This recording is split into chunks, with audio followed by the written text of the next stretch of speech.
지금 사도 바울이 깊은 감옥에서 빛에 대해서 노래하고 있습니다. 아마 감옥에 있으면 잘은 모르지만은 해가 잘 비치지 않을 것이고 또 밤이 낮인지 모를 것입니다. 그만큼 어둠과 그 빛에 대한 그런 뚜렷한 대조가 있을 것입니다. 우리가 일상을 살 때는 모릅니다. 밝음이 어떤지 어둠이 어떤지. 그러나 강야에서 추위에 떨고 밤에 들판에서 떨어보면 빛이 얼마나 귀한 것이고 밝음이 얼마나 귀한 것이고 따뜻함이 얼마나 귀한 것인지 우리가 알게 됩니다. 아마 감옥에 있는 사람은 이 어둠과 빛에 대한 대조가 누구보다도 사무치는 그러한 환경 가운데 있을 것입니다. 어떻게 보면 그 가운데서 사도 바울은 이 빛에 대해서 근면할 뿐만 아니라 빛에 대해서 노래하고 있다. 그래서 부중한 종은 이 옥중서신에서 이 빛이라는 개념을 우리가 잘 새길 필요가 있다. 항상 그렇게 생각합니다. 옥에서 빛을 노래하는 또 빛을 근면하고 선포하는 그것을 볼 수가 있습니다. 너희가 전에는 어둠이더니 이제는 주 안에서 빛이라. 이렇게 아주 주격 보호를 써서 너희들이 어둠이고 너희들이 빛이다. 어떻게 보면 이 말은 다분히 비유적으로 들릴 수밖에 없죠. 사람에게 어떻게 어둠이다, 빛이다 이렇게 주격 보호를 붙일 수가 있겠습니까마는 그러나 이것은 단순히 표현에 불과한 것이 아니라 어둠이 지배하고 어둠이 인격이었고 어둠이 머리에서 발끝까지 모든 것을 주장하던 그 사람이었다. 옛사람이. 그래서 너희가 전에는 우리가라고 너희가 전에는 어둠이더니 이제는 빛이라. 이제는 빛이 주장하고 빛이 우리를 인도하고 빛이 지배하는 그 빛이다라고 이렇게 말하고 있습니다. 사실은 이 어둠이라고 하는 것은 빛이 있으면 당연히 빛이 없는 부분이 어둠이다 이렇게 보아서는 안 될 것 같습니다. 우리가 만물의 창조를 고백하는 자로서 뭐가 있으면 뭐가 없다, 뭐가 없으면 뭐가 있다 이런 사고는 이거는 동양적 사고입니다. 빛이 없으면 어둠이 있고 어둠이 없으면 빛이 있다. 그거는 맞지 않다는 것이죠. 현상적으로 그렇게 보일 뿐이지 하나님은 최초의 어둠을 지은 적이 없습니다. 물론 그러한 혼돈이 있었지만은 그것은 여기서 말하는 어둠이라는 것과 같다고 볼 수는 없습니다. 물론 빛이 이스라엘에서 빛이 있고 또 빛이 있고 없고에 따라 어둠과 밝음이 있어서 낮과 밤이라 했다라고 하지만은 어둠이라는 것이 적극적으로 존재했다 이렇게 봐서는 안 됩니다. 어둠이 적극적으로 존재하고 빛이 적극적으로 존재했다. 처음부터 어둠이라는 게 존재했다. 어둠이라는 것이 하나의 존재로 있었다. 이것은 선신, 악신, 또 빛이 있으면 어둠이 있고 한양 음양 오행설이라든지 저 페르시아 조로아스트로교라든지 이러한 그 이언론적 사고를 가지고 있는 그런 사람들의 잘못된 생각입니다. 우리가 특별히 여기 말씀에서 어둠이라는 것은 바로 죄로 말미암아 이 세상에 들어온 하나님을 거역하고 하나님께 속하지 아니하고 그야말로 하나님의 질서를 어기는 그것이 바로 어둠입니다. 하나님은 해전하는 그림자도 없고 어둠에 속한 것이 없습니다. 하나님의 것으로서 어둠에 속한 것이 없습니다. 그러니까 최초에 하나님의 만물을 지었을 때 어떤 것도 어둠에 그러한 속한 것이 아무것도 없었다는 것입니다.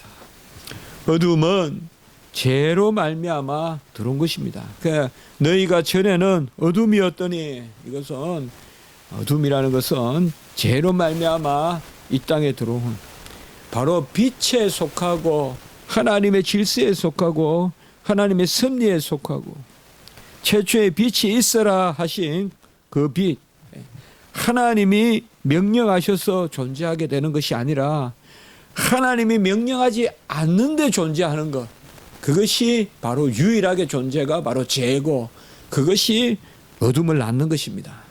그렇기 때문에 어둠은 빛에 대적하는 것입니다. 빛의 배면이 아니라, 빛의 아드사이드가 아니라 어둠은 빛에 대적하는 것입니다. 사실 어떻게 보면 이 어둠에 속한 것이 아주 교묘하고 아주 야비하고 말이죠. 아주 음흉하고 말이에요. 거짓에 속하고. 이 정말 어둠은 우리가 아주 합당치 않은 것입니다. 그래서 우리가 거듭나지 못하면 이 땅에서 어둠의 권세에 사로잡혀서 살고, 어둠 가운데서 계획하고 도모하고, 어둠의 지배 가운데 살다가 어둠 가운데서 슬피 울며 이를 가는 그러한 끝내 음부의 권세에 이 땅에서부터 사로잡혀 살다가 끝내는 무적행으로 빛이 없는 곳으로 가는 것, 그것이 바로 인생입니다. 그것이 바로 어둠에 속한 사람들입니다. 어둠에 속한 것이 이 땅에서 빛으로 다시 회복되지 못하면, 구원받아 회복되지 못하면 그저 이 땅에서도 어둠에 신원하고 말이죠. 우리가 9번째 재앙이 바로 어둠이고 10번째 재앙이 바로 생명의 재앙이 아니었습니까? 애굽에서. 그래서 어떻게 보면 이 어둠과 생명 없음이 가장 가까이 있는 거라 이 말이에요. 9번째 재앙이 흑암이고 10번째 재앙이 장자의 죽음이잖아요. 그래서 바로 어둠과 이 죽음이 함께 있는 거예요. 이게 바로 옆에. 그래서 하나님의 창조 질서에 대적하고 진정한 샬롬을 깨고, 정말 하나님을 모시고 하나님이 만유의 구주고 하나님이 만유의 섭리주고 하나님이 모든 것을 주장하시고 또 그로 말미암고 그로 인하고 그로 돌아가고, 이런 것을 인정하지 않는 거, 이게 어둠이에요. 이게 어둠의 질서고 어둠의 논리고 어둠의 권세예요. 바로 피조물을 창조주의 자리에 세우고자 하는 이런 것들이 다 어둠이다. 우리가 단지 물리적으로 볼 것이 아니라 하나님이 짓지 않은 것, 하나님이 있으라 하지 않은 것, 그게 바로 어둠이다 이 말이에요. 그래서 어둠은 하나님이 지은 것이 아니다 이 말이에요. 다시 말씀드리지만 최초의 어둠과 빛이 있었다 이렇게 말하면 안 된다 이 말이에요. 최초에는 빛이 있었다 이 말이에요. 빛이 있으라 하니 빛이 있었는데, 빛이 없었다는 거, 아무것도 없다는 거, 그걸 우리가 어떻게 보면 혼돈이라든지 또 그것을 어떻게 보면 밤이라고 볼 수 있어요. 여기서 말하는 어둠은 그런 개념이 아니에요. 그런 개념이 아니란 말이에요. 그래서 어둠의 세력은 거짓의 세력이고, 거짓의 압이 바로 하나님의 진리, 성경의 계시, 하나님의 섭리를 거부하는 것, 이런 것이 바로 어둠이고 우리가 그 가운데 살았다 이 말이에요. 너희나 전에는 어둠이더니. 그 사실상 여기에 너희가 어둠이다 이 말은 틀린 표현이 아니에요. 어둠은 무슨 어둠이 있고 그게 아니라 그에 속한 게 다 어둠이에요. 어둠에 속한 게 다 어둠이라고요. 여러분들 나무를 불에 던져 놓으면 불타잖아요. 그게 다 불이잖아요. 그렇지 않아요?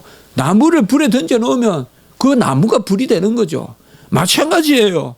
어둠에 사로잡히고 어둠에 삼키고 어둠 가운데 살면 그 사람이 어둠이에요. 그래서 여기에서 바로 너희가 전에는 어둠이다 이 말이에요.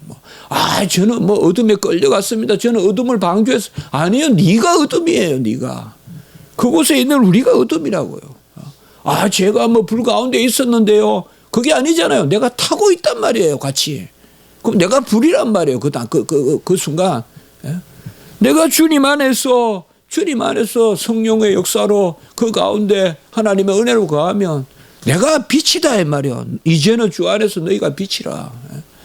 그러나 우리가 죄에 거하고 죄 가운데 있고 이러면 죄의 정욕이 타고 말이죠. 우리가 그냥 그 정욕의 도구가 되고 탐욕의 도구가 되고 어떤 그러한 죄의 근세의 도구가 되면 그게 바로 우리가 죄지 뭐겠어요. 뭐 우리가 제 무슨 방조자가 아니라 우리가 죄단 말이에요.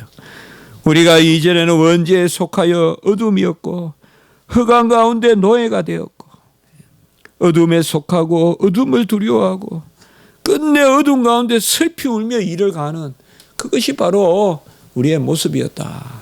가장 슬픈 모습, 가장 안 된 모습이 바로 이 어둠 가운데 있는 모습이에요. 어둠 가운데 빛으로 나오면 참 따뜻함이 있고 온기가 있고 말이죠. 정이 있고 사랑이 있고 한데 그 어둠 가운데 빛은 바로 우리의 생명이다라고 이야기하고 있어요. 요한복음 1장 4절에 보면 말씀에 생명이 있으니 그 생명이 사람들의 빛이라.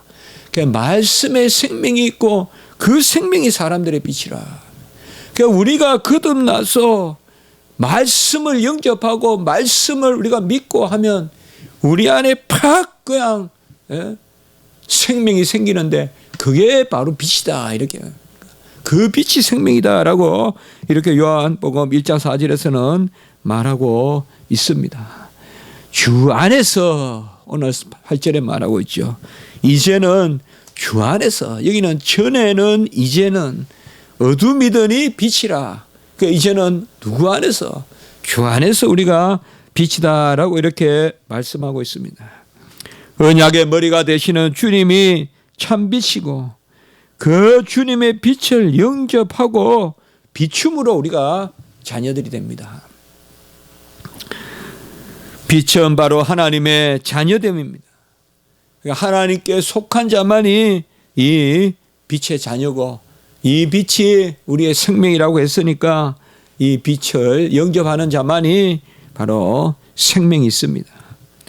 성자 그리스도의 빛을 비추는 것이고 이 빛은 모든 어둠을 몰아내고 이기신 예수 그리스도의 의를 우리 것으로 삼아주시는 그 은혜로 우리가 다 빛이 되는 것입니다. 어둠이 물러가고 빛이 들어왔습니다. 저는 요새 우리 사회를 봤을 때 그러려니 하고 살았지만 정말 우리 자신의 모습도 다시 보는데요. 총체적 어둠이에요. 정말 총체적 어둠이에요. 이러면 안 되거든요. 이렇게 속이고 이러면 안 되거든요. 이걸 그러려니 하고 인정한다 그러면 우리나라는 미개 사회예요. 이러면 안 되거든요. 이게 60년대도 아니고 50년대도 아니고 지금 이러면 안 되거든요. 네. 정말 우리가 속아서 살았거든요. 이런 일이 아직까지 일어난다는 말이에요. 사찰을 시키고 감시를 시키고 없는 일을 만들어 가지고 사람 힘들게 만들고 국가의 세무조사 이런 것을 정치적으로 사용하고 이게 어떻게 이게 지금 우리나라에 걸맞단 말이에요. 무슨 배만 많이 팔고 무슨 뭐 물건만 많이 수출하면 그게 선진국이냐 말이에요. 얼마나 세계의 조롱거리가 될 건가 생각해 보면 답답한 노래예요. 어쨌든 어둠이 참 지배하고 있고 정말 빛된 강명의 시대예요. 열심히 노력하는 사람이 잘 살고 말이에요. 누가 봐도 투명해야 돼요. 빛이 뭐예요? 투명한 거 아니에요. 항상 배면이 있고 D가 있고 전부 그냥 한 자리 해가지고 그 자리에서 생기는 거 다 그냥 취하려고 하고 일단 자리 맡으면 그냥 우리도 모르는 그 자리가 뭐가 그래서 좋아서 막 몇 억씩 써가면서 그 자리에 들어가는지 우린 몰라요. 근데 그 자리를 알고 보니까 뭐 몇 억이 생기고도 남는 자리라 이 말이에요. 전부 다.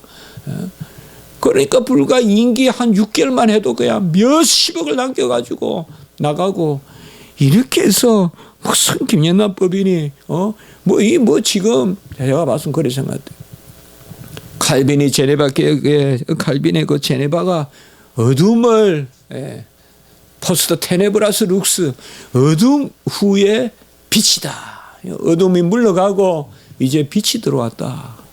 그건 어떻게 보면 종교개혁도 되지만은 사회개혁, 문화개혁, 의식개혁 바로 총체적인 개혁이 필요한 거거든요. 정말 어둠에 속한 거예요. 거짓이 많잖아요. 누구 탓하는 건 절대 아닙니다. 분명히 두 사람이 다 고명한 사람이 앉아 있는데 말이 틀리잖아요. 모든 백성들이 보는데 그 둘 중에 하나는 거짓 아니에요. 이런 일들을 봤을 때 얼마나 거짓이 상용화되어 있고 뻔뻔하고 염치가 없고 일단 안 잡히면 되고 증거 없으면 되고 이런 것들이 우리 사회에 팽배했을 때 우리는 정말 다시금 생각합니다. 저는 이스라엘이 왜 그렇게 전범을 끝까지 쫓아가서 잡아내는지 모사드나 이런 데서 옛날에는 이스라엘 사람들이 잔인하다 생각했는데 그건 자녀 교육을 위한 것이에요. 잘못한 것은 응징을 받아야 되고 응징을 받고 죄를 죄라고 하는 데서 용서가 시작되는 거지. 죄를 파묻어 놓고 어떻게 용서가 되냐 이 말이에요. 우리나라는 일제청산 이런 걸 못했다 이 말이에요. 어둠을 그냥 눌러놨지 어둠을 덜쳐내서 잘라내지 못했다 이 말이에요. 그게 그대로 나와요. 그래서 저도 살다 보면 그런 마음이 든다니까요. 그냥 인간이 거짓말하고 그냥 넘어가면 뭐 이런 생각이 드냐. 그걸 또 인간이 거짓말하는 게 뭐 진리가 뭐가 있어. 그냥 그때 그냥 살아가는 것이지. 정말 이 어둠과 빛 우리가 이 빛에 살아야 되거든요. 그래야 즐겁고 그래야 정말 하나님이 우리 인간을 지은 것 같거든요. 진리 가운데 살고 말이죠. 거짓이 없고 좀 부족하고 연약해도 말이죠. 노력한 만큼 또 그만큼 더 우리가 이루고 말이죠. 이 어둠과 빛 이게 이제 종교개혁의 가장 중요한 바로 너희가 빛인데 잘 알 것은 이러한 것이 우리 자체로 되지 아니하고 주 안에서 우리가 옥중서신에 특별히 에베소서에서 가장 많이 나오는 주 안에서라는 말은 바로 창세전의 작정에서부터 계속 나오잖아요. 주 안에서 작정하고 오늘도 여기 말씀에서 주 안에서 우리가 빛이다라고 이렇게 말하고 있습니다. 우리는 주 안에서 빛입니다. 이걸 잘 기억해야 됩니다. 우리는 빛 가운데 그에서 빛을 비추는 것이지 우리가 빛의 근원이 될 수는 없습니다. 우리가 스스로 빛이 될 수 없다는 것입니다. 우리가 스스로 빛이 되어서 비출 수는 없습니다. 우리는 빛을 비추는 존재일 뿐입니다. 그 참빛, 빛의 근원 되시는 본래의 빛이 되시는 예수 그리스도. 아까 말씀드렸던 최초에 계신 말씀, 그 말씀에 빛이 있으니 그 빛이 그 말씀에 생명이 있으니 그 생명이 사람들의 빛이라 그랬는데 바로 그 빛을 우리는 비춥니다. 그래야 우리가 믿고 확신하는 바는 주님 떠나시면 우리는 빛이 될 수 없습니다. 오늘도 지금 이 순간도. 그러나 우리가 믿는 바는 주님이 떠나지 않는다는 거죠. 그게 우리의 믿음이에요. 내가 빛이라는 게 믿음이 아니라 주님이 떠나지 않는다는 게 믿음이에요. 주님의 빛이 떠나지 않으니까 주 안에서 내가 빛인 거예요. 주 떠나가시면 내 인생 헛되네. 내 일생 헛되네. 주 떠나가시면 내 생명 헛되네. 우리 찬송하잖아요. 주님 떠나가시면 내 생명 헛돼요. 그러나 주님 안 떠나가세요. 우리의 믿음은 내가 스스로 생명이 될 수 없어요. 내가 스스로 빛이 될 수 없어요. 이건 다 자질이고 이건 다 자유주의신학자들이 이야기하는 거예요. 내가 스스로 빛이라고 생각하는 거. 우리는 주님이 빛이기 때문에 영원토록 비추는 존재고 그것을 가장 확실하게 비추는 거 그게 마주보는 거예요. 가장 가까이 주님과 마주보는 거 그게 영화라고 하는 거예요. 그게 영광스러운 상태인 거예요. 그 영화의 상태에서도 우리는 스스로 빛이 될 수 없어요. 새하늘과 새 땅에서도 주님의 빛을 비추는 존재예요. 이걸 잘 알아야 돼요. 내가 스스로 빛이다 그러면 신비주의 되고 경건주의 되고 안 돼요.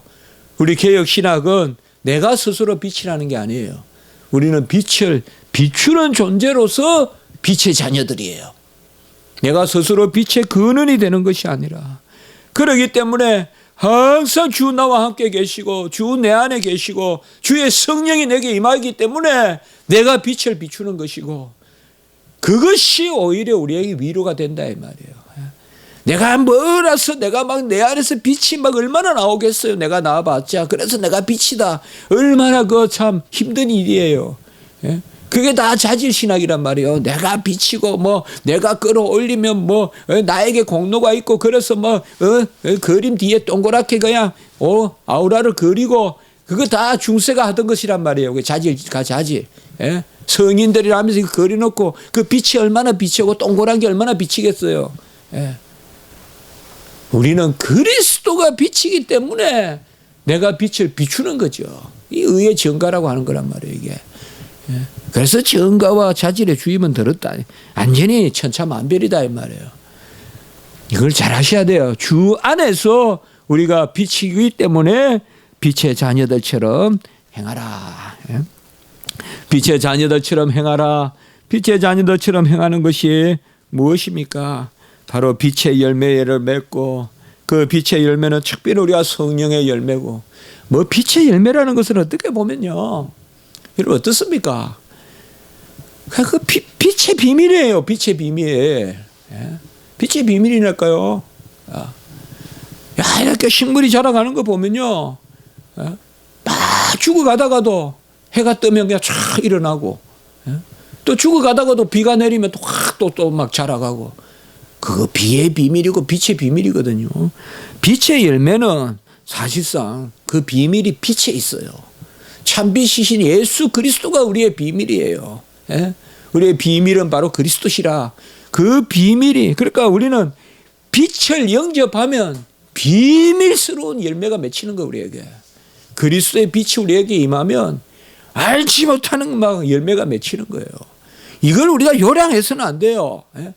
그리스도 영접하면 뭐 내가 이렇게 저게 아니에요. 막 놀라운 일들이 우리 안에 일어나요. 그 빛의 비밀이에요. 빛을 영접하면 그 빛이 내게 임하면요. 막 그냥 죽어가는 게 살아나고 막 그냥 열매를 맺고 그게 바로 빛의 열매예요. 오늘 9절에 보면 착함과 어려움과 진실함에 있느니라 이렇게 이야기하고 있어요. 우리가 빛의 열매는 특별히 4장 24절에 보면 의와 진리의 거룩함으로 이건 우리가 하나님의 형상이라고 그랬잖아요.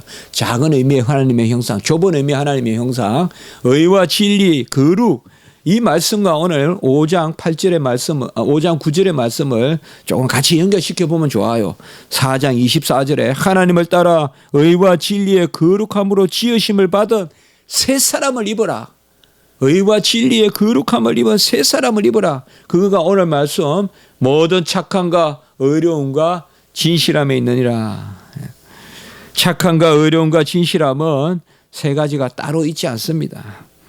착함은 선함이고 그것은 특별히 진리 가운데 역사하는 은혜.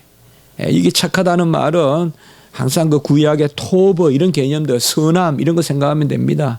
이것은 진리 가운데 은혜가 있습니다. 몇 번 우리가 나누었어요. 시편 이야기하면서도 말씀 나누면서도. 그리고 의로움이란 것은 하나님의 질서예요. 하나님의 질서. 의로움은 내 편의 질서가 아니에요. 빛의 열매는 하나님의 질서가 내게 임하는 거예요. 하나님의 질서가 나를 휘감는 거예요. 인간의 질서가 구현되는 게 아니에요. 그래서 모든 착함은 하나님이 우리가 진실한 가운데 은혜를 베푸시는 것이고 그래서 우리는 착한 것은 진실한 가운데 은혜 가운데 그래서 구약의 선하다 신약의 아가토스 구약의 토브 이런 단어들이 다 은혜라는 개념으로 있어요. 그래서 우리가 하나님 말씀 가운데 설 때 바로 은혜를 받는다는 거 그게 바로 빛의 열매고 의로움은 하나님의 질서가 우리에게 들어오는 거예요. 그러니까 하나님의 의예요. 하나님의 의. 하나님의 질서가 우리에게 들어오는 것이고 그리고 진실함은 이것을 우리가 성령의 감화로 감동으로 이것을 아멘하는 거예요. 진실함이라는 것은 거짓이 있지 않고 딴 거 우리가 우상을 쫓지 않고 바로 하나님의 질서, 하나님의 선하심을 우리가 참된 것으로 여기고 쫓아가는 것. 그것이 바로 빛의 열매다 이 말이에요. 그래서 빛의 열매는 뭔가 하면 하나님이 우리에게 은혜를 베푸시고 하나님의 질서 가운데 우리가 속하여 살고 그것을 옳은 것으로 믿고 따르고 그것을 아멘하는 그것이 바로 빛의 열매다라고 오늘 9절에서 말씀하고 있습니다. 어쨌든 부정한 종은 그렇게 생각합니다. 저는 어쨌든 저는 이 빛이 좋더라고요. 빛이 이 빛이 정말 좋아요. 정말 가장 좋은 예술가가 있다면 저는 이 빛을 그려낼 수 있어야 된다는 거예요. 물론 색채가 톤이 어두울 수 있다고 생각해요. 물감이 어둡다고 해서 이 빛을 표현 못하는 건 아닐 거예요. 그러나 어쨌든 음악이든 미술이든 어떤 예술이든 간에 이 빛을 그려내야 그게 참 예술이지, 어둠을 궁극적으로 그려내는 것은 그것은 퇴폐주의지 예술이 아니다. 지금 그런 생각도 해봅니다. 한번 제 기도 드리겠습니다. 거룩하고 자비로우신 하나님 아버지, 우리가 옛날에는 어둠이었는데 이전에는 어둠이었는데 이제는 주 안에서 빛이라, 빛의 열매를 맺어라. 의로움과 또 아버지여 선함과 또 착함에 대해서 아버지의 진실함에 대해서 오늘 말씀하셨습니다. 하나님, 우리가 아버지여 정말로 이제는 어둠이었습니다. 이제는 빛입니다. 빛의 자녀들처럼 행하는 저희들이 되게 해 주시옵소서. 오늘 한날 예배 가운데 은혜를 베푸시고 가는 발걸음 위에 함께 하시며 우리 모든 아버지의 예배와 또 주일학교 또 우리 아버지의 주일학교와 또 모든 행사 위에 은혜를 더하시며 특별히 아버지여 감기 걸리지 않도록 우리 성도님들 도우시고 특별히 우리 김원희 전도사님 불쌍히 여겨주셔서 아버지여 애통하며 참 기도하며 위를 바라보며 앙망하며 여호와를 아버지여 송축하며 오늘 한날 또 아버지여 그 처소에서 하나님께 예배 드릴 때 하나님 은혜를 더하여 주시고 속히 회복되어서 우리 가운데 아버지여 온전하게 또 우리 김전도사님 준비하여 하나님 종으로서 잘 아버지 나아갈 수 있도록 은혜를 베풀어 주시옵소서. 주님, 하나님께는 아무것도 아닌 건 줄 압니다. 우리는 할 수 없지만 하나님이 행하셔서 온전히 낫게 해 주시옵소서. 감사하고 구주 예수 그리스도 이름으로 기도드리옵나이다. 아멘. 하늘에